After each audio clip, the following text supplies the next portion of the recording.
예, 수고 많으십니다. 본질의에서 제가 강력범죄에 대한 엄벌주의를 강조했습니다.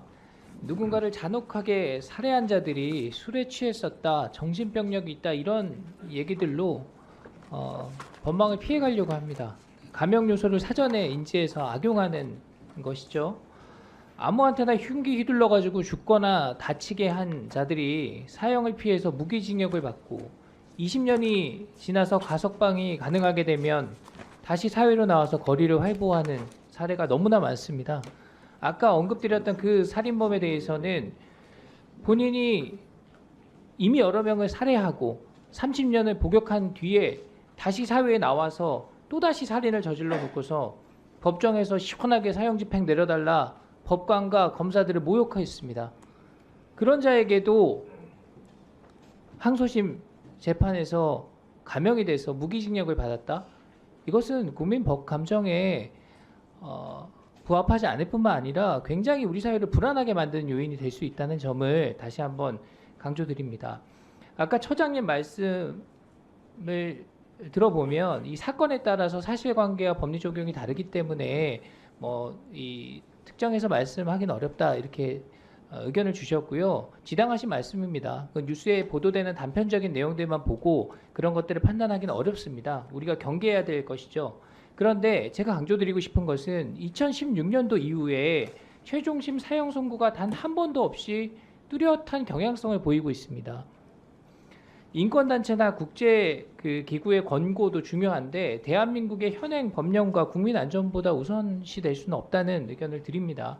그리고 국제적으로도 사형 집행 건수는 증가하는 추세에 있고 가까운 미국이나 일본도 사형 집행까지 이루어지고 있는 사례들이 있다는 점을 말씀드립니다. 법관 입장에서 생각해 보면 일말의 판결 오류 가능성에 대한 어떤 고뇌와 두려움도 있을 수 있다고 봅니다. 그렇지만 지금 증가하고 있는 강력범죄의 양상을 보면 이런 어떤 변화된 사회 환경에 부합하는 법원의 어떤 엄정한 입장 변화가 좀 있어야 되겠다 이런 말씀을 재차드립니다.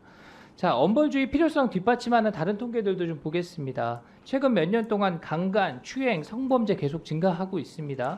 집행유예 건수가 35%에서 38% 정도로 일정하게 나오고 있는데 솜방망이 처분 아니냐 이런 우려도 있습니다. 반대로 성범죄 관련해서는 무죄 건수도 증가하고 있는데 성범죄나 무고죄 모두 어떤 인격이나 신체나 그리고 자존감을 해치는 무너뜨리는 중대 범죄입니다.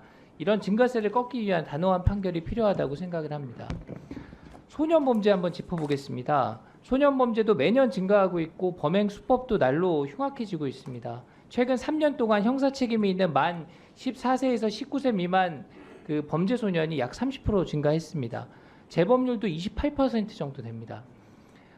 그리고 만 10세에서 14세 미만 촉법소년 사건도 계속 증가하고 있습니다. 특히 촉법소년의 경우에 강력범죄가 크게 늘었습니다. 강간이나 추행범죄가 대부분인데 이를 넘어서서 살인의 경우에도 최근 3년 동안 43건이나 발생했습니다. 자, 처장님. 촉법 연령을 정한 시점이 1953년입니다. 예, 벌써 70년이 지났고요.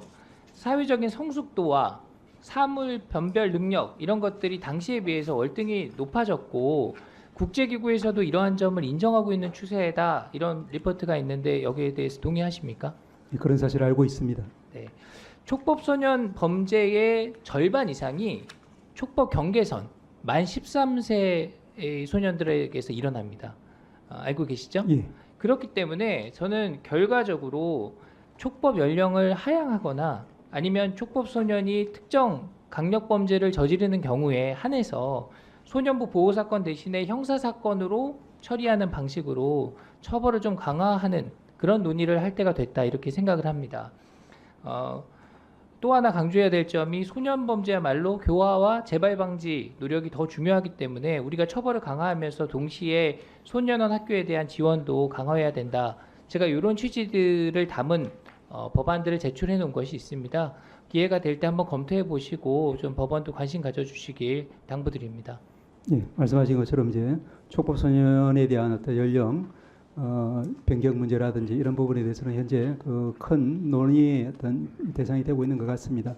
그렇지만 이 부분은 이제 우리 소년에 대한 사회문화적인 어떤 근본적인 접근 자세에 큰 변화를 초래하는 것이고, 또 이제 말씀하신 것처럼 이제 외국의 경우에도 촉법 소년의 연령을 다양하게 정하고 있는 것 같습니다. 또한 이 형사상의 촉법 소년 연령을 어떻게 정하는지에 따라서 또 민사적인 어떤 이런 부분에 대해서 연동되는 부분이 있는 것 같습니다. 아울러 저희 사법부 입장에서는 이 촉법 소년이 이제 그 형사 재판이 아니라 이제 소년보호 재판을 통해서 재판을 받음에 있어서도 사실은 이제 소년 조사관, 가사소년 조사관 이런 분들이 좀 충실하게 재범을 막을 수 있는 그런 역할을 해야 되는데, 여전히 그 수가 일본에 비해서는 뭐 8분의 1밖에 되지 않는 그런 소년조사관, 가사조사관 숫자 때문에 역할을 감당하는 데 많은 어려움이 있습니다. 그런 부분들을 두루두루 종합해서 주신 그 법안에 대해서 충실히 의견을 제시하도록 하겠습니다.